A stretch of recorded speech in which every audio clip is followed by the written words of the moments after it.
Les lycéens de terminale ont, eux, beau être en vacances, cela ne les empêche pas de songer à leur orientation future. Dans un peu moins d'un mois, ils devront déposer leurs vœux pour Parcoursup. C'est une étape importante à ne pas rater. Les choix sont difficiles, certaines filières très prisées. Et pour les aider, des associations interviennent notamment dans les quartiers défavorisés. Reportage de Frédéric Ovas avec Virginie de la Haute-Maison.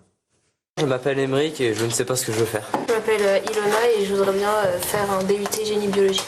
Je m'appelle Ophélie et j'aimerais être traductrice-interprète.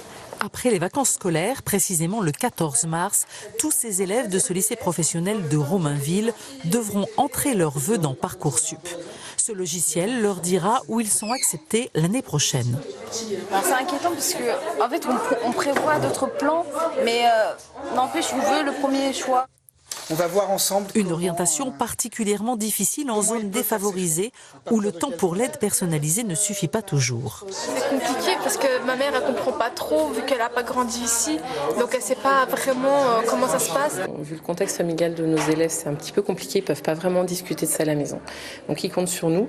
Or, nous, on ne connaît pas tout non plus. On a de moins en moins d'heures d'accompagnement personnalisé ou alors c'est des heures, on a par exemple l'année prochaine 1h30 en terminale, classe entière. Donc c'est difficile de faire de l'individualisé à ce niveau-là. Et c'est pour cela que ces bénévoles de l'association Article 1 proposent ces petits ateliers.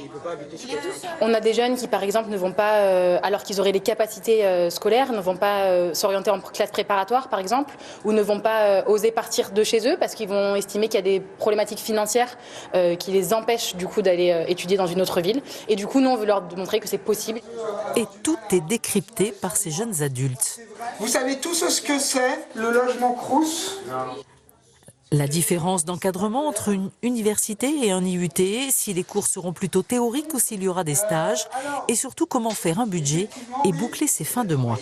Pour faire du babysitting, c'est assez facile aujourd'hui, il y a beaucoup d'applications pour ça. Nous, l'idée, c'est les préparer à travers le témoignage, notamment d'étudiants et de professionnels, à ce que ça va être après.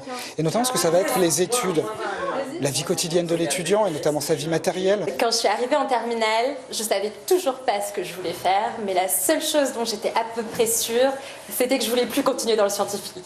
Les témoignages de jeunes professionnels qui n'ont pas forcément eu des parcours linéaires ont aussi un but, démontrer que l'orientation, c'est tout au long de sa vie professionnelle et pas seulement avec Parcoursup. Et pour terminer, le Stade de France qui accueillera le 29 juin prochain un concert